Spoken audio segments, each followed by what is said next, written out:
या हमें ऑफलाइन पढ़ना चाहिए, हमें किस तरीके से पढ़ना चाहिए, हमें क्या पढ़ना चाहिए। देखो, अगर ये 5-6 पॉइंट्स अगर आप मान लेते हो तो जी हाँ, यू आर द टॉपर। भाई बहुत आसान है पढ़ाई, पढ़ाई से आसान दुनिया का कोई चीज नहीं है। भाई तुम समझते हो खेल, तो भाई जो नहीं अभी तक शुरू किया हो शुरू करो, नहीं तो लास्ट में तुम्हें स्क्रूटनी का फॉर्म फिल करना पड़ सकता है, कंपार्टमेंट एग्जाम देना पड़ सकता है। हर साल क्वेश्चन अगर रिपीट होते हैं ना तो वो पीवाईक्यू से क्वेश्चन किस तरीके का आता है, कैसा आता है, तो वो पीवाईक्यूज ही आपको बताता है। हेलो एवरीवन, तो बच्चा पार्टी आप सब कैसे हैं। देखिए ये वीडियो आप सारे बच्चों के लिए जो भी बिहार बोर्ड से इस बार 2027 में एग्जाम देने जा रहा है उनके लिए बहुत इंपॉर्टेंट होने वाला है। ठीक है, तो बस थोड़ा सा छोटा सा समय हम आपको लेंगे और उस छोटे से समय में हम वो चीजें बता रहे होंगे जो कि आपको टॉपर बनाएगा, जो आपको पीडब्ल्यू के उस मंच तक पहुंचाएगा जहां पे हजारों टॉपर आते हैं, जहां पे हजारों टॉपर को सम्मानित किया जाता है। तो जी हां, आप भी टॉप कर सकते हो, आप भी उस मंच तक आ सकते हो जिस मंच तक ये बच्चियां आई हैं, जिस मंच तक जो है सपना आई है, साक्षी आई है, पलक आई है। और ये वो बच्चे हैं जिन्होंने पीडब्ल्यू पे भरोसा दिखाया है, ये वो बच्चे हैं जिन्होंने हमारे से, हमारे जो भी टीचर्स हैं, जो भी फैकल्टी आपको दिखते हैं, उनसे पढ़ाई करके जो है इन्होंने स्कोर किया है। समझ रहे हो, मतलब प्योरली ऑनलाइन के बच्चे हैं। तो जी हां, आप जो सोचते हो कि हमें ऑनलाइन पढ़ना चाहिए या हमें ऑफलाइन पढ़ना चाहिए, हमें किस तरीके से पढ़ना चाहिए, हमें क्या पढ़ना चाहिए, क्या नहीं पढ़ना चाहिए, आखिर अप्रैल से पढ़ के, मई से पढ़ के टॉप कैसे करें, ये हर एक चीज हम आपको आज के इस वीडियो में बताने वाले हैं। और हां, विश्वास मानो आप मेरा, जैसे ये साक्षी हो गई, सपना हो गई, पलक हो गई, आप भी यहां पे आ सकते हो, आप भी यहां पे आ सकते हो। ठीक है, और आपको आना है, आपको आना है। चलो कुछ चीजें हैं उस पे हम आपको बात करते हैं। सबसे पहली चीज देखो, आप जानते हो कि आप जो है इस वीडियो को हो सकता है कि अप्रैल में देख रहे हो, ठीक है, या हो सकता है आप इस वीडियो को मई में देख रहे हो, ठीक है, कभी भी देख रहे हो। आपका एग्जाम फाइनल कब होने वाला है, आपको गोल सेट करना है अपने फाइनल एग्जाम को। आपको ना ही मंथली एग्जाम पे फोकस करना है, ना ही क्वार्टरली पे, ना ही हाफ ईयरली पे, ना ही सेंटअप पे। आपको सीधा फाइनल एग्जाम पे फोकस करना है। आपको तैयारी उस कदर करनी है कि फाइनल एग्जाम में आपको सीधा फोड़ना है। तो फाइनल एग्जाम को फोकस करो, फाइनल एग्जाम को फोकस करके पढ़ाई करो। तो फाइनल एग्जाम आपका फरवरी 2027 में होगा, ठीक है, फरवरी 2027 में होगा। कहने का मतलब यह है कि गुरुजी आपके पास, लेट सपोज मई में आप इस वीडियो को देख रहे हो, तो मई से लेकर जनवरी तक का टाइम है। गुरुजी कितना महीना है? मई, जून, जुलाई, अगस्त, सितंबर, अक्टूबर, नवंबर, दिसंबर, जनवरी, 9 महीने। भैया 9 महीने हैं, 9 मंथ, ठीक है, 9 महीने हैं। कितने? कुल 9 महीने हैं। और 9 महीने काफी होते हैं। 9 महीनों को अगर हम दिन से गुना करें तो 270 दिन होते हैं, ठीक है। आपके 5 सब्जेक्ट है, 5 सब्जेक्ट है, अगर हम 5 से डिवाइड करें तो 5 5 जा 25, ठीक है, 5 4 जा 20, मतलब 54 दिन है एक सब्जेक्ट के लिए। एक सब्जेक्ट को आप 54 दिन के अंदर खत्म कर सकते हो, और 54 दिन बहुत होते हैं एक सब्जेक्ट के लिए, ठीक है। एक सब्जेक्ट में आपके कितने चैप्टर होंगे? 13 चैप्टर मैथ्स के अंदर, 16 चैप्टर केमिस्ट्री के अंदर, 15 चैप्टर फिजिक्स के अंदर, 16 चैप्टर जो है आपके बायोलॉजी के अंदर, उसी तरीके से हिंदी इंग्लिश, है ना। तो इस तरीके का सब्जेक्ट है। तो भैया आप जो है सारे सब्जेक्ट को इक्वली डिवाइड करो और बस इक्वल टाइम देकर पढ़ाई करो अपने मेन सब्जेक्ट को। अगर इंग्लिश हिंदी का बात करें तो उसको डेली बेसिस पे पढ़ाई करो, इंग्लिश हिंदी का अलग से टाइम टेबल बनाओ। चलो हम आपको कुछ पॉइंट्स बताते हैं। देखो, अगर ये 5-6 पॉइंट्स अगर आप मान लेते हो तो जी हां, यू आर द टॉपर, आप टॉपर बन सकते हो, ठीक है। सबसे पहला पॉइंट है सिलेबस और एग्जाम पैटर्न को आप समझ लो। सबसे पहला पॉइंट सिलेबस हो गया, प्लस एग्जाम पैटर्न को आप समझ लो। सिलेबस आपको समझ में है, सिलेबस क्या है? तो पुराना एनसीईआरटी है, ओल्ड एनसीईआरटी है, ठीक है, ये आपको समझ में है। प्लस एग्जाम के पैटर्न को समझ लो। देखो बिहार बोर्ड के अंदर एग्जाम को पैटर्न को समझना बहुत इंपॉर्टेंट है। जो बच्चा एग्जाम के पैटर्न को समझ गया ना वो टॉपर है। हमने जितने भी टॉपर से बात किया है, बहुत सारे टॉपर्स का इंटरव्यू लिया है, बहुत सारे टॉपर से मिले हैं, बहुत सारे टॉपर्स को कॉल किए हैं, हर एक बच्चे का एक ही जवाब होता है कि सर बिहार बोर्ड का जो पैटर्न है ना वो बहुत बेस्ट है। वो जो पैटर्न है सर हमें ऑप्शन देता है आधा पढ़ाई करने का, हम आधा पढ़कर भी टॉप कर सकते हैं। ठीक है, मतलब ये कि सर अगर कोई बच्चा सिर्फ हाफ सिलेबस कंप्लीट करता है, वो चैप्टर्स कंप्लीट कर लेता है बहुत अच्छे तरीके से, एकदम कंठस्थ कर लेता है जो चैप्टर्स हाई वेटेज वाले हैं, तो उसका जो है टॉपर लिस्ट में नाम आ जाएगा। ठीक है, तो अब हाई वेटेज वाले चैप्टर कौन कौन से हैं, कैसे पता चलेगा? देखो इसके लिए आपके लिए सिलेबस डिस्कशन वाला वीडियो बना हुआ है, या फिर अगर आप चाहते हो कि सब्जेक्ट वाइज जो है छोटा छोटा 5 मिनट का, 4 मिनट या 10 मिनट के अंदर का वीडियो सब्जेक्ट वाइज पैटर्न समझाते हुए, सिलेबस बताते हुए, टॉपिक्स बताते हुए अगर आपके लिए बना दिया जाए तो आप नीचे कमेंट करके जरूर बताना। ठीक है, तो पहला पॉइंट है हमारा एग्जाम और सिलेबस पैटर्न को अच्छे तरीके से समझिए।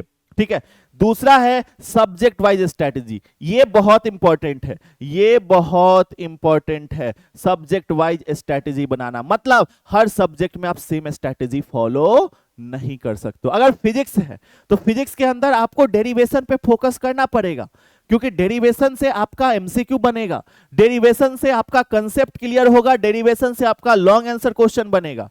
आपको डिफिनीशन पे फोकस करना पड़ेगा, क्योंकि 2 मार्क्स के अंदर आपके डिफिनीशन आते हैं। मतलब ये कि ओवरऑल अगर हम बोले तो फिजिक्स है तो फिजिक्स के अंदर आपको अलग अलग पार्ट्स, न्यूमेरिकल पे, डेरिवेशन पे, डिफिनीशन पे, एसआई यूनिट, डायमेंशन, इन सब चीजों पे फोकस करना पड़ेगा। केमिस्ट्री है तो रिएक्शन पे, ऑर्गेनिक पे ज्यादा फोकस करना पड़ेगा, फिजिकल पे, है ना, तो इस तरीके से चलना पड़ेगा। समझ रहे हो? मैथ्स है तो डेली 2 घंटा आपको प्रैक्टिस करना पड़ेगा। मास्टर पढ़ा रहा है वो अलग, होमवर्क बना रहे हो उसको ही प्रैक्टिस कहते हैं। ठीक है, और अगर होमवर्क नहीं मिला है फिर भी तुम खुद से बना रहे हो उसी को प्रैक्टिस कहते हैं। तो डेली, चाहे आपका उस दिन मैथ सब्जेक्ट है या नहीं है, कोचिंग में पढ़ाई हो रहा है मैथ्स उस दिन या नहीं हो रहा है, PWF पे पढ़ाई हो रहा है उस दिन मैथ्स या नहीं हो रहा है, आपको 2 घंटा मैथमेटिक्स को देना होगा। डेली 2 घंटा मैथ्स प्रैक्टिस करना पड़ेगा। ठीक है, इंग्लिश हिंदी है तो भाई आधे आधे घंटे डेली टाइम देना पड़ेगा सेल्फ स्टडी। इंग्लिश को अलग, हिंदी को अलग, पैटर्न पूरा समझ लो। इंग्लिश में क्या पूछता है उस चीज पे अभी से फोकस करो, हिंदी में क्या पूछता है उस चीज पे अभी से फोकस करो। भाई बहुत आसान है पढ़ाई, पढ़ाई से आसान दुनिया का कोई चीज नहीं है। भाई तुम समझते हो खेल, क्रिकेट, सोचो ना कितना ज्यादा कंपटीशन है। 11 लोगों का टीम बनता है, मात्र 11 लोगों का टीम, 15 लोग का मान लेते हैं, 15 लोग का टीम बनता है। उस 15 लोग के टीम, उस 15 लोग में हर एक धुरंधर होते हैं और कहीं ना कहीं कुछ धुरंधर बाहर बैठे होते हैं। कभी कभी तुम सोचे हो, कभी तुम सोचे हो कि खेल ज्यादा भारी है, ज्यादा टफ है, सिलेक्शन बहुत कम है? बहुत लोग बोलते हैं कि पढ़ाई के अंदर कंपटीशन बढ़ गया है, सिलेक्शन रेशियो बहुत बढ़ गया, घट गया है, सॉरी सिलेक्शन रेशियो घट गया है। लेकिन क्या तुम सोचे हो, फुटबॉल में हो गया, क्रिकेट में हो गया, हॉकी में हो गया, हर तरफ देखो जाकर भाई बहुत सारे खिलाड़ी हैं, अच्छे अच्छे खिलाड़ी हैं। कभी अभिषेक शर्मा को मौका मिलता है तो यशस्वी जायसवाल को नहीं मिलता है, कभी यशस्वी जायसवाल को मिलता है तो संजू सैमसन को नहीं मिलता है। सोचे हो कभी? सोचे हो? सोचो कितना कंपटीशन है उधर। तो खेल में तो और ज्यादा कंपटीशन है। सबसे आसान अगर कहा जाए तो आपके लिए पढ़ाई है, ये आपके हाथों में है, आप खुद से कर सकते हो। ठीक है, इधर सिलेक्शन रेशियो ज्यादा है हर एक चीज के मुकाबले। तो भाई सब्जेक्ट वाइज स्ट्रेटेजी बनाओ, हर सब्जेक्ट का अलग अलग स्ट्रेटेजी बनाओ। ठीक है, नोट्स और रिवीजन, देखो नोट्स और रिवीजन आपको हम कह दे, आपको बहुत लोग कहते हैं नोट्स खुद का होना चाहिए। जी हाँ बिल्कुल नोट्स खुद का होना चाहिए, लेकिन हम मानते हैं ना क्लास 12th का बच्चा उस लेवल तक नहीं सोच पाता है। मैं हर एक बच्चे की बात नहीं कर रहा हूं, मैं 90% स्टूडेंट का बात कर रहा हूं, 10% स्टूडेंट एक्सेप्शन होते हैं, ठीक है। तो 12th का बच्चा उस लेवल तक या उस तरीके से नहीं सोच पाता है कि वो नोट्स खुद से बना पाए, वो नोट्स खुद से डेवलप कर पाए। तो इसीलिए आपका जो मास्टर है, जैसे अगर हम हैं, अगर तुम हमसे पढ़ाई कर रहे हो भाई, हम जो तुमको लिखवा रहे हैं ना अपने शब्दों में लिखवा रहे हैं। अपने शब्दों में कहने का मतलब यह है कि तुम्हारे लोकल लैंग्वेज में तुम उस चीज को आसानी से समझ सकते हो। तो तुमको जो क्लास नोट्स लिखवाया जा रहा है उसको तुम फॉलो करो ना, वही तुम्हारा नोट्स है भाई। नोट्स प्रॉपर बनाओ, अपने राइटिंग में बनाओ भाई। पढ़ाई तुमको करना है, किसी भी तरीके से लिखो, तुमको बस समझ में आना चाहिए, ठीक है। तो नोट्स बनाओ और रेगुलर उसको रिवाइज करो। कल अगर मेरा क्लास है तो आज वाली चीजों को हम पढ़ के जाएंगे, ताकि कल के क्लास में हमें कोई दिक्कत ना हो, ठीक है। तो रेगुलर रिवीजन करो, नोट्स बनाओ, बस यही हम कहेंगे, और हर एक सब्जेक्ट में बनाओ, ठीक है। और एक और चीज, तुम नोट्स बनाने के लिए काहे चिंता करते हो यार? तुम क्लासेस के लिए चिंता नहीं करो, ये देखो भाई, ये गौरव बैच आपके लिए है। बहुत सारे बच्चे ऐसे होंगे जिन्होंने बैच ज्वाइन कर लिया है, बहुत अच्छी बात है, वो लोग अच्छे तरीके से पढ़ाई कर रहे होंगे, नोट्स बना के पढ़ रहे होंगे। और बहुत सारे ऐसे बच्चे हैं जिन्होंने ज्वाइन किया होगा और पढ़ाई भी नहीं कर रहे होंगे। तो भाई जो नहीं अभी तक शुरू किया हो शुरू करो, नहीं तो लास्ट में तुम्हें स्क्रूटनी का फॉर्म फिल करना पड़ सकता है, कंपार्टमेंट एग्जाम देना पड़ सकता है। तो आज ही शुरू करो, बैच ज्वाइन कर लियो तो शुरू करो भाई, आज से शुरू करो। हम थोड़ी कह रहे कि बैच ज्वाइन कर लो। हाँ, जो नया बच्चा है वो अभी भी बैच ज्वाइन कर सकता है, वो अभी भी जाकर इस बैच में पढ़ाई कर सकता है। और बिहार बोर्ड से अगर हो आप, तो आपको जो है बिहार बोर्ड का ही बैच चाहिए। आप सोचोगे हम उधर का बैच ज्वाइन कर लेंगे, हम नीट का कर लेंगे, जेई का कर लेंगे, हाँ कोई दिक्कत नहीं है, लेकिन बिहार बोर्ड का पैटर्न, बिहार बोर्ड का सिलेबस बिल्कुल अलग है। वहां पे तुमको सॉलिड स्टेट नहीं पढ़ाया जाएगा, और बोर्ड एग्जाम के अंदर सॉलिड स्टेट से भर भर के सवाल आते हैं। वहां पे तुमको केमिस्ट्री में 10 चैप्टर पढ़ाए जाएंगे, और यहां केमिस्ट्री में 16 चैप्टर पढ़ने हैं, समझ रहे हो। वहां पे मैथ्स में थोड़ा सा कंसेप्ट अलग कर दिया जाएगा, यहां पे ज्यादा किया जाएगा। वहां पे फिजिक्स के अंदर न्यूमेरिकल पे प्रैक्टिस करवाया जाएगा, शॉर्ट में बताया जाएगा चीजों को, न्यूमेरिकल सॉल्व करना बताया जाएगा, थ्योरी लिखना नहीं सिखवाया जाएगा, लेकिन यहां पे सिखाया जाएगा। तो ये आपके टीचर्स है, ये आपके बेस्ट टीचर्स है, बिहार के टॉप टीचर्स है, इंडिया के टॉप टीचर्स है, जो आपको यहां पे मिल रहे हैं इस बैच के अंदर। तो इस बैच को आप ज्वाइन कीजिए, और अगर कोई भी दिक्कत होता है ना तो इस नंबर पे आप कॉल कर लो। हमारी टीम जो है पूरी तरीके से आपके लिए बैठी हुई है, आप सब के लिए। आप बैच ज्वाइन करने में आपको दिक्कत हो रहा है, पेमेंट करने में आपको दिक्कत हो रहा है, भाई ये नंबर पे आप कॉल कर लो, हमारी टीम पूरी बैठी हुई है। बैच का फी 1799 है, सिर्फ 1799, और पूरे साल का है, 1 ईयर का फी है। 1 ईयर का मतलब 1 साल में पूरा बैच का, पूरा बैच, पूरा सिलेबस A to Z, अगर सब्जेक्ट वाइज देखोगे तो कितना, 6 सब्जेक्ट है, 300 रुपया पर सब्जेक्ट भाई, 300 रुपया पर सब्जेक्ट, और वो महीने का नहीं है, पूरे साल का है। ऑफलाइन जाओगे एक एक सब्जेक्ट के जो है 6-6 हजार रुपए लगते हैं, 5-5 हजार रुपए लगते हैं, सबसे कम बोले तो 5 हजार रुपए एक सब्जेक्ट का, पूरे साल का। कहीं पे 8 हजार रुपए, तुम खुद बताना ना तुम्हारा कितना तुम्हारे ऑफलाइन में आसपास में कितने पैसे लग रहे हैं एक सब्जेक्ट के, खुद तुम्हें पता होगा। और यहाँ पे मात्र 300 रुपए, 300 रुपए में आपको हर एक सब्जेक्ट मिल रहा है, सॉरी हर एक टॉपिक मिल रहा है, हर एक चैप्टर मिल रहा है उस सब्जेक्ट के, मतलब 1799 में आपको हर सब्जेक्ट मिल रहा है। तो ज्वाइन कर लो गौरव बैच, ठीक है। तो ये हो गया। चौथा पॉइंट, PYQ पर फोकस करो, बहुत इंपॉर्टेंट है।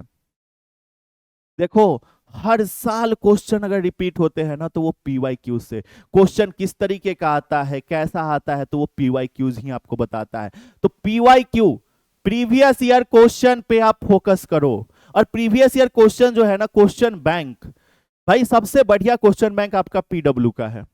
PW का सर कहां मिलेगा? अरे जो बैच का भी हम बताए ना, उस बैच में अगर तुम इन्फिनिटी प्रो ज्वाइन करते हो ना, इन्फिनिटी प्रो थोड़ा सा फी हाई है, तो आपको PW गुडीज मिलेगा। जिसके अंदर बैग होगा, 2 किताब होगा, एक गेस पेपर, ऑब्जेक्टिव का ढेर सारा ऑब्जेक्टिव होगा, 1000 ऑब्जेक्टिव, प्लस एक question bank, diary, pen, bag, school bag, ये बहुत सारी चीजें और भी चीजें, ये सब आपको पीडब्ल्यू गुडीज के अंदर मिल रही होंगी। ठीक है, तो क्वेश्चन बैंक के लिए तो आपको चिंता ही नहीं करना है, बस पीडब्ल्यू का क्वेश्चन बैंक फॉलो करो, सबसे बेस्ट है, 0% नेग्लिजिबल एरर के साथ। ठीक है, 5वां पॉइंट, सही टाइम टेबल बनाओ। देखो, टाइम टेबल बनाकर पढ़ो। आपको लोग कहेंगे टाइम टेबल फालतू चीज है, नहीं, टाइम टेबल आप बनाओ तो सही, आप फॉलो तो करो। हो सकता है कि 2 दिन बाद आप उस टाइम टेबल को फॉलो ना कर पाए, फिर दूसरा टाइम टेबल बनाओ, फिर 2 दिन फॉलो करो। भाई 2-2 दिन फॉलो करते जाएंगे ना, 2 दिन एक टाइम टेबल को फॉलो करेंगे, अगले 2 दिन दूसरे को, अगले 2 दिन दूसरे, दूसरे को, इस तरीके से फॉलो करते चलेंगे, लेकिन टाइम टेबल तो फॉलो करेंगे ना। तो टाइम टेबल बनाओ, टाइम टेबल को फॉलो करो। ठीक है, छठा, कंसिस्टेंट रहो, कंसिस्टेंसी बना के रखो। कंसिस्टेंसी बना के रखो का क्या मतलब है गुरुजी? मतलब ये कि डेली तुम पढ़ाई करो। ऐसा नहीं कि भैया हम जो है किसी दिन 12 घंटे पढ़ाई करेंगे और किसी दिन 2 घंटे पढ़ाई करेंगे, नहीं, डेली अगर टाइम बनाए हो डेली 5 घंटे पढ़ाई करने का, तो डेली 5 घंटा पढ़ाई करो। ठीक है, डेली अगर 5 घंटा पढ़ाई करते हो तो कंसिस्टेंट रहोगे। और देखो, कछुआ रेस इसीलिए जीता क्योंकि वो चलता रहा, चलता रहा। खरगोश बीच में आराम करने के लिए बैठ गया, इसीलिए जो है खरगोश क्या हुआ, नहीं जीत पाया था। ठीक है, तो कछुआ की तरह बनो, धीरे धीरे ही चलेंगे लेकिन कंसिस्टेंट रहेंगे, चलते रहेंगे, चलते रहेंगे। ठीक है, तो ये पॉइंट्स आप मेरी मान लो। देखो, आपको ये जो बैच है, ये जो पीडब्ल्यू है, आपको टॉप बना देगा, टॉपर बनाएगा आपको, टॉपर। ये 6 बातें आप हमारी मान लो, आप टॉप कर जाओगे। ठीक है, तो बस यार यही था। और हाँ यार, अगर कोई भी दिक्कत होता है ना, देखो हमारे तरफ से बहुत सारी चीजें दी जाती हैं, बहुत सारे मतलब बहुत सारी चीजें दी जाती हैं। ठीक है, तो ये सब मेरे तरफ से अगर कुछ दिया जा रहा होगा तो मेरे इस टेलीग्राम पे दिया जा रहा होगा, आप या तो इसको स्कैन कर लो या फिर सर्च कर लो @abhishek_sir-pw और टेलीग्राम पे ज्वाइन हो जाओ। ठीक है, फिलहाल मिलते हैं अब हम लोग अगली क्लास में, तब तक के लिए, अगले वीडियो में, तब तक के लिए थैंक यू। जय हिंद, जय भारत।